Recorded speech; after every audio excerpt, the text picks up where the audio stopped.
I'm back with another daily dose of wisdom, and today's comes from one of my favorite all-time spiritual teachers, Wayne Dyer. I picked up a book of his in the past week and have been reading.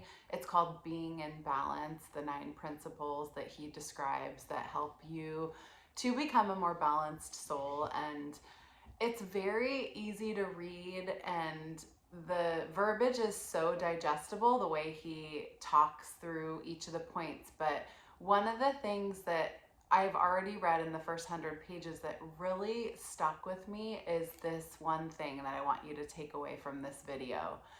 And that is to focus your thoughts on what you want and what you're calling in and the things that you're dreaming about and the person that you imagine to be, driving the car that you want to have, in the house with the open-aired kitchen, whatever you are manifesting, that is what we should be thinking about.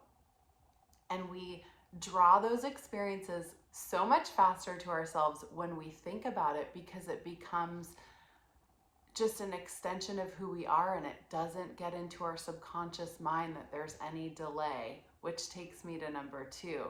Stop thinking about what isn't here, why something happened, why this negative thing keeps coming around. Just let it roll off your back. Try not to think about what happened last week or what someone did to you last year or how an employer might not have been as professional as you would have wished. Just let that stuff go and try not to think of anything in your life that is lack. And I know, trust me, I know this is hard, especially when it comes to the ways in which we make money to survive and thrive.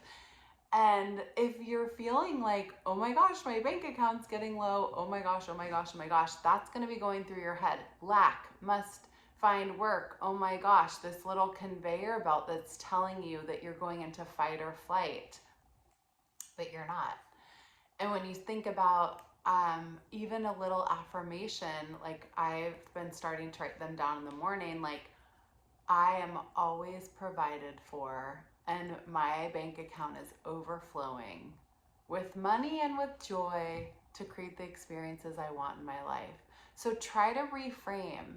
Just think about it. Catch yourself mid-thought. And if you are realizing that you're still lamenting about a breakup or, maybe a divorce or things that are negative and that have really been struggles in your life, down to the words that we speak, the storytelling and the narrative. If you are calling every friend on the phone saying, oh my gosh, can you believe I got laid off? This really sucks. I can't believe it. I put my whole life into this job.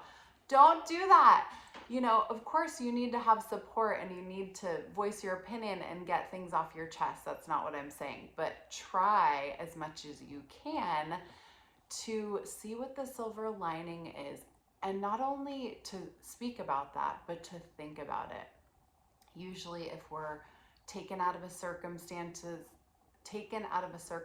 or situation, like a job or a relationship, what feels like rejection is really protection for your highest good.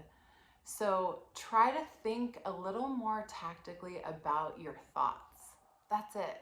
If things are coming in, just be mindful. I don't want to think about that. I'm going to shift my thoughts into, my future home and my future job or the future, life that I'm building. And of course, the tools that help us the most to that are journaling, stream of consciousness, writing down and descriptions, vision boards where we have visuals, or mind movies as Joe Dispenza calls them. Whatever you can do to trick your mind into thinking about the things that you want in your life, the happier you're going to be, because the more quickly they're going to come. And as fast as possible, try to lose any bit of lack or thoughts that are focused on what something is that made you sad or unhappy or why this person did something, and just try to really think about your future and think about it energetically in our quantum field, because your life will change. It all starts with our thoughts.